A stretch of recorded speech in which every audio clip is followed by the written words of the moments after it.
दोस्तों, अगर आप लोग 2026 में अपनी सरकारी नौकरी के सिलेक्शन का सपना देख रहे हैं, तो मेरा ये मूल विधि और संविधान का वीडियो आप लोगों के लिए ही होने वाला है। दोस्तों, इस वीडियो में मैंने मूल विधि और संविधान के मोस्ट रिपीटेड टॉप 10 क्वेश्चन करवाए हैं या कवर किए हैं, जो कि बार-बार एग्जाम में रिपीट होते हैं। तो आप लोग दोस्तों इसको पूरा देखें और दोस्तों मुझको कमेंट में बताएं लास्ट में कि आप लोगों के 10 में से कितने क्वेश्चन सही रहे। ठीक है दोस्तों, तो चलिए दोस्तों बिना देरी के हम शुरू करते हैं आज का अपना इम्पोर्टेंट सेशन। देखते हैं क्वेश्चन नंबर फर्स्ट। कह रहा है दोस्तों, निम्न में कौन सा कथन भारत के संविधान के बारे में सही है। नंबर 1 में कह रहा है दोस्तों कि यह दुनिया में किसी भी संप्रभु देश का सबसे लंबा लिखित संविधान है। तो ये दोस्तों हमारा बिल्कुल राइट हो जाएगा नंबर 1। नंबर 2 कह रहा है कि यह संसद संविधान को निरस्त कर सकती है, मतलब संसद संविधान को निरस्त कर सकती है। तो दोस्तों ये ऐसा दोस्तों बिल्कुल नहीं है, संसद दोस्तों संविधान को निरस्त नहीं कर सकती है। तो 2 नंबर क्या हो जाएगा हमारा, गलत हो जाएगा। नंबर 3 कह रहा है दोस्तों, यह संसदीय सर्वोच्चता प्रदान करता है, संवैधानिक सर्वोच्चता नहीं। नहीं दोस्तों, यह संवैधानिक सर्वोच्चता प्रदान करता है लेकिन संसदीय सर्वोच्चता प्रदान नहीं करता। तो दोस्तों हमारा नंबर 3 भी गलत हो जाएगा। इस तरह से दोस्तों हमारा नंबर 1 यानी कि ऑप्शन नंबर ए केवल एक बिल्कुल राइट हो जाएगा। कौन सा दोस्तों, ऑप्शन नंबर ए हम लोगों का बिल्कुल राइट हो जाएगा। दोस्तों यह दुनिया में किसी भी संप्रभु देश का सबसे लंबा संविधान है लिखित। दोस्तों हमारे संविधान को लिखने में 2 साल 11 महीने, कितना दोस्तों, 2 साल 11 महीने और 18 दिन का समय लगा था। कितना, 2 साल 11 महीने और 18 दिन का समय लगा था। जब दोस्तों हमारा संविधान बन करके रेडी हुआ था, तो 26 जनवरी 1950 को जब ये लागू हुआ था, कब दोस्तों, 26 जनवरी 1950 को जब ये लागू हुआ, तो हमारे संविधान में दोस्तों 22 भाग, 395 अनुच्छेद और दोस्तों 8 अनुसूचियां थी। ठीक है ना। और इस समय दोस्तों प्रेजेंट में हमारे देश में लगभग 470 प्लस दोस्तों आर्टिकल हैं और 12 अनुसूची हैं। ठीक है ना। आप दोस्तों मुझको कमेंट करके बताइए कि हमारे संविधान के आर्टिकल नंबर कौन सा, मतलब कौन सा ऐसा आर्टिकल है जिसको हम संविधान की आत्मा कहते हैं। क्या कहते हैं दोस्तों, आप हमको बताइए कि ऐसा कौन सा आर्टिकल है जिसको हम संविधान की आत्मा कहते हैं। ठीक है ना, आप लोग मुझको कमेंट करके बताइए। दोस्तों आप लोग मुझको लास्ट में ये जरूर बता के जाना कि आप लोगों ने अपने 10 में से कितने क्वेश्चन करेक्ट किए। देखते हैं अपना क्वेश्चन नंबर नेक्स्ट, यानी क्वेश्चन नंबर सेकंड। कह रहा निम्नलिखित में से राष्ट्रपति की कौन सी न्यायिक शक्ति उसकी परिभाषा से मेल नहीं खाती है। राष्ट्रपति की न्यायिक शक्ति के बारे में दोस्तों पूछ रहा है। ऑप्शन नंबर ए कह रहा है रूपांतरण यानी कि क्षमादान। ऑप्शन नंबर बी कह रहा है दंड विराम यानी कि कम सजा देना। ऑप्शन नंबर डी कह रहा है दंड निलंबन, सजा को अस्थायी तौर पर टाल देना। नंबर डी कह रहा है दंड घटाना यानी कि सजा कम कर देना। तो दोस्तों इस क्वेश्चन का ऑप्शन नंबर ए रूपांतरण यानी कि क्षमादान दोस्तों हम लोगों को बिल्कुल राइट आंसर हो जाएगा। कौन सा, रूपांतरण यानी कि क्षमादान हम लोगों को राइट आंसर हो जाएगा। दोस्तों आर्टिकल नंबर 72 में हमारे राष्ट्रपति के क्षमादान के बारे में बताया गया है। ठीक है ना। और दोस्तों हम जानकारी थोड़ी ले लेते हैं। दोस्तों हमारे संविधान के आर्टिकल नंबर 52 में बताया गया है कि भारत का एक राष्ट्रपति होगा। ठीक है ना। आर्टिकल नंबर दोस्तों क्या होगा कि भारत का एक राष्ट्रपति होगा। ठीक है। आर्टिकल नंबर किसमें, आर्टिकल नंबर 61 में महाभियोग के बारे में बताया गया है कि राष्ट्रपति को हम लोग महाभियोग के द्वारा हटा सकते हैं। ठीक है ना। महाभियोग के बारे में आर्टिकल नंबर 61 में बताया गया है। और दोस्तों द्रौपदी मुर्मू दोस्तों हमारे 15वें नंबर की राष्ट्रपति है। कौन सी, 15वें नंबर की राष्ट्रपति बनी है। दोस्तों ये पहली आदिवासी भी है। क्या है, ये पहली आदिवासी है। ठीक है ना। दोस्तों आप लोग मुझको कमेंट में बताइए कि ये कौन से नंबर की महिला राष्ट्रपति है। क्या आपको मुझको कमेंट में बताना है कि कौन से नंबर की महिला राष्ट्रपति है, यानी कि इनसे पहले और कौन सी महिला राष्ट्रपति बन चुके हैं या कौन कौन सी महिला राष्ट्रपति बन चुकी हैं। आप लोग मुझको कमेंट में बताइए दोस्तों ये कौन से नंबर की महिला राष्ट्रपति है। ठीक है, 15वें नंबर की राष्ट्रपति है दोस्तों, ये मैंने आप लोगों को बता दिया। पहली आदिवासी है दोस्तों, ये भी मैंने आप लोगों को बता दिया। अब आप लोग मुझको बताइए कि ये महिला नंबर में कौन से नंबर में आती है। ठीक है। चलिए दोस्तों देखते हैं अपना क्वेश्चन नंबर नेक्स्ट, यानी क्वेश्चन नंबर थर्ड। कह रहा है किस वर्ष में नगर निगम के प्रावधानों से युक्त 12वीं अनुसूची को संविधान में जोड़ा गया था। ऑप्शन नंबर ए हमसे कह रहा है 1989, ऑप्शन नंबर बी कह रहा है 1951, ऑप्शन नंबर सी कह रहा है 1985, ऑप्शन नंबर डी कह रहा है 1952। दोस्तों ऑप्शन नंबर डी हम लोगों को बिल्कुल राइट हो जाएगा। कौन सा? ऑप्शन नंबर डी हम लोगों को बिल्कुल राइट हो जाएगा। 1992 में दोस्तों हमारी 12वीं अनुसूची जोड़ी गई थी। ठीक है। अनुसूची दोस्तों हमारे संविधान में फर्स्ट कॉन्स्टिट्यूशन अमेंडमेंट 1951 के द्वारा जोड़ी गई। कब? 1951 के द्वारा फर्स्ट कॉन्स्टिट्यूशन अमेंडमेंट नवी अनुसूची जोड़ी गई। के भूमि सुधार आंदोलन से संबंधित। ठीक है ना दोस्तों, कहे से भूमि सुधार आंदोलन से संबंधित। 10वीं अनुसूची दोस्तों हमारे संविधान संशोधन 52वें संविधान संशोधन, कौन सा दोस्तों? 52वां कॉन्स्टिट्यूशन अमेंडमेंट 1985 के द्वारा जोड़ी गई, जो कि दोस्तों दल विरोधी कानून, दल बदल संबंधित विरोधी कानून है। कौन सा? दल बदल विरोधी कानून। ठीक है, दल बदल विरोधी कानून कहा जाता है इसको।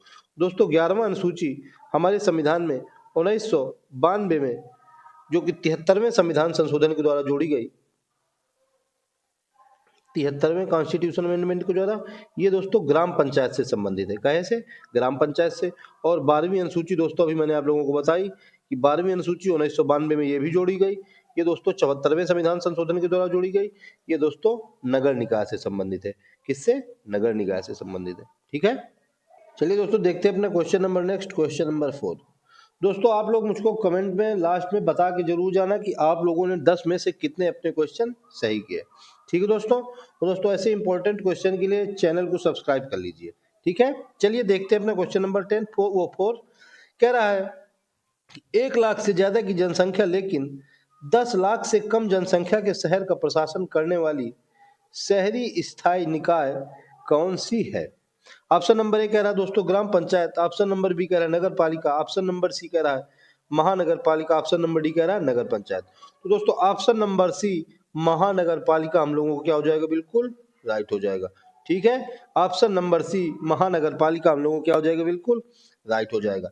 1 लाख से अधिक किंतु 10 लाख से कम जनसंख्या का प्रशासन करने वाली शहरी स्थानीय निकाय को क्या कहते हैं?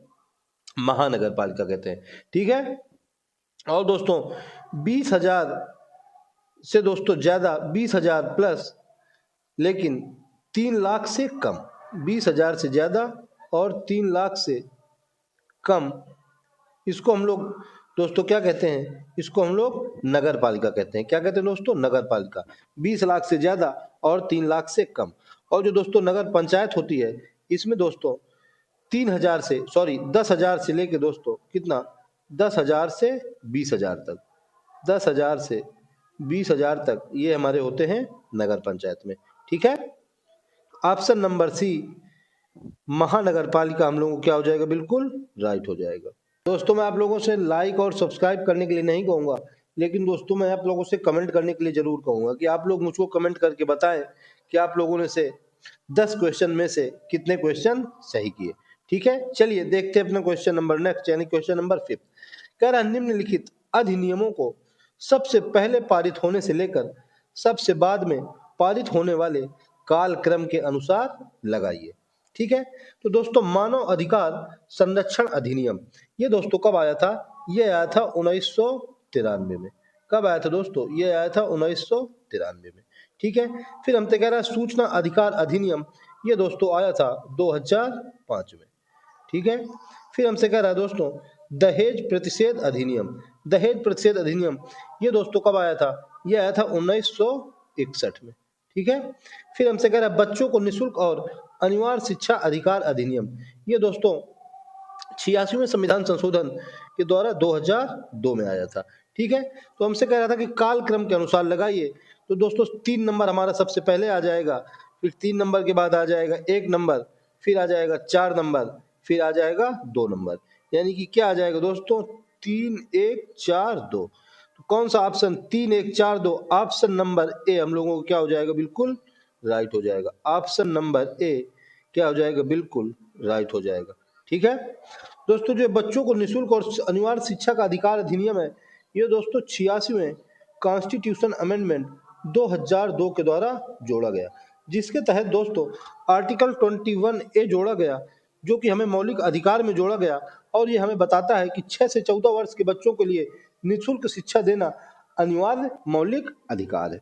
ठीक है, तो ऑप्शन नंबर ए इस क्वेश्चन का हम लोगों को बिल्कुल राइट हो जाएगा। आप लोग दोस्तों मुझको कमेंट में बताइए कि आप लोगों ने कितने क्वेश्चन टॉप 10 में सही किए। चलिए दोस्तों देखते हैं अपना क्वेश्चन नंबर नेक्स्ट, यानी क्वेश्चन नंबर 6।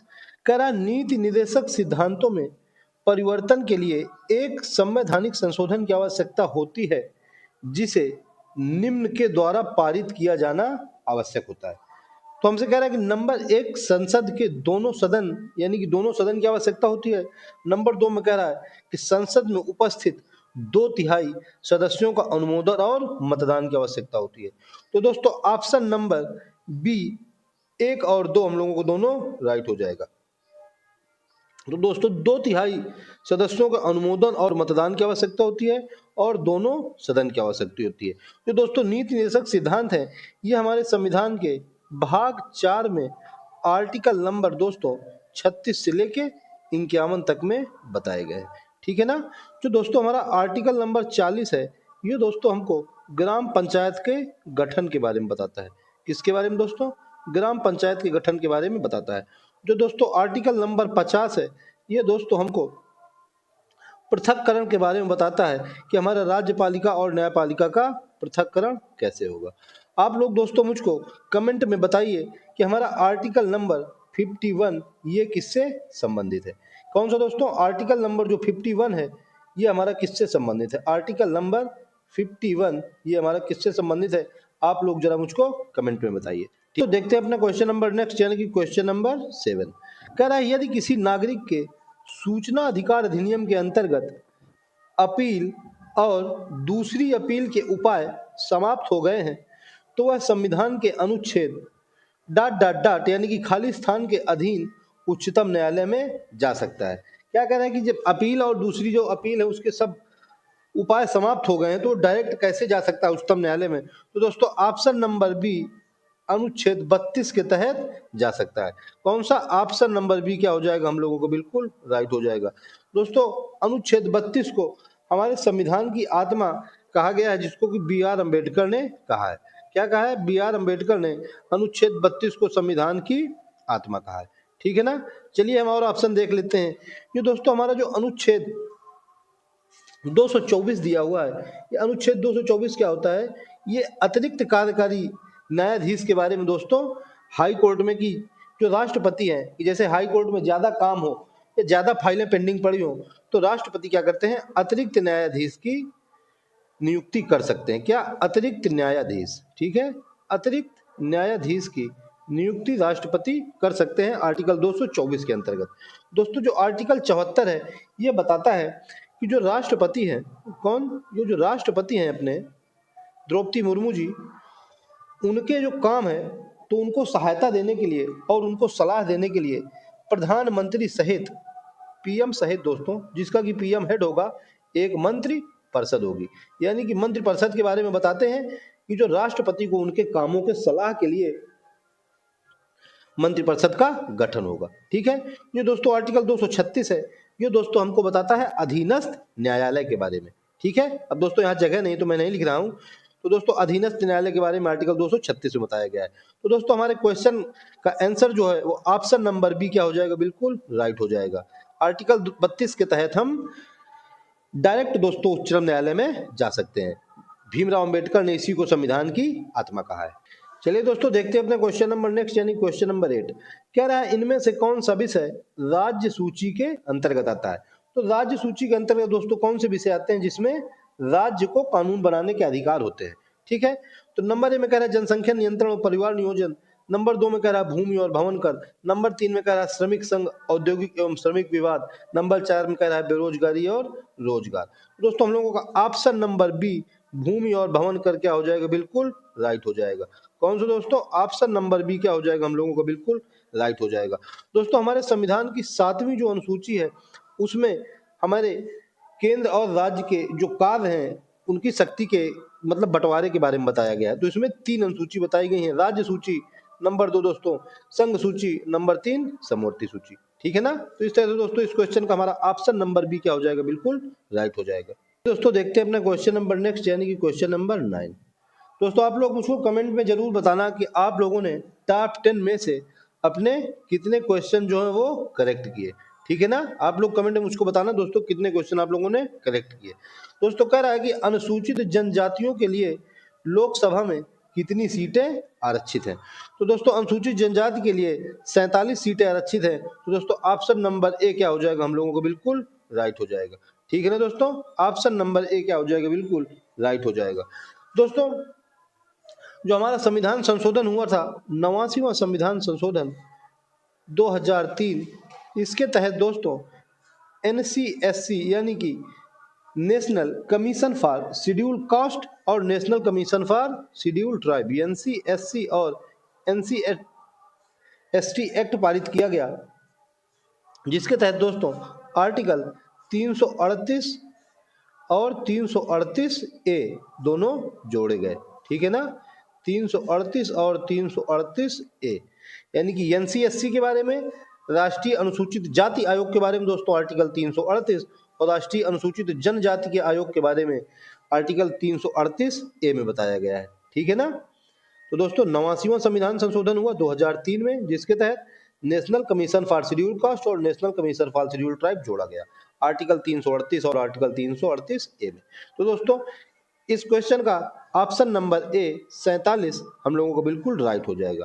तो लोकसभा में अनुसूचित जनजातियों के लिए 47 सीट है। ठीक है, चलिए दोस्तों देखते हैं अपने क्वेश्चन नंबर नेक्स्ट, यानी क्वेश्चन नंबर लास्ट। कह रहा है गंगा नदी में प्रदूषण की समस्या के समाधान के लिए कौन सी जनहित याचिका दायर की गई थी।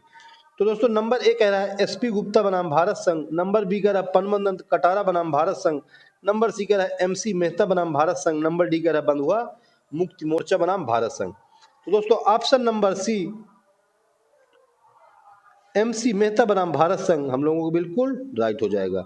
ठीक है ना, क्या MC मेहता बनाम भारत संघ बिल्कुल राइट हो जाएगा। दोस्तों ये जो परमानंद कटारा बनाम भारत संघ का मामला है, ये दोस्तों 1989 में आया था। इसमें दोस्तों बताया गया कि जो इसमें तुरंत चिकित्सा का दोस्तों अधिकार दिया गया, किसका, तुरंत चिकित्सा का अधिकार दिया गया। इसमें डॉक्टरों को कहा गया, चाहे वो निजी अस्पताल के डॉक्टर हो या सरकारी अस्पताल के डॉक्टर हो, उनसे कहा गया कि आप लोगों को पहले चिकित्सा उपलब्ध करानी है, ना कि कानूनी कार्रवाई को देखना है। ठीक है, कानूनी कार्रवाई देखना पुलिस का काम है, आप लोगों को उससे कोई मतलब नहीं है। तो तुरंत चिकित्सा का अधिकार परमानंद कटारा बनाम भारत संघ मामले में दिया गया। तो दोस्तों आप लोग मुझको कमेंट करके बताइए कि आप लोगों ने टॉप 10 में से कितने क्वेश्चन सही किए, आप लोगों के कितने क्वेश्चन करेक्ट रहे। अगर आप लोगों को दोस्तों मेरी क्लास पसंद आई हो तो मेरी क्लास को एक लाइक जरूर कर लें, और दोस्तों ऐसे ही इंपॉर्टेंट क्वेश्चंस के लिए चैनल को सब्सक्राइब करें। ठीक है दोस्तों आज के लिए इतना ही, मिलते हैं नेक्स्ट वीडियो में, तब तक के लिए जय हिंद, जय श्री राम।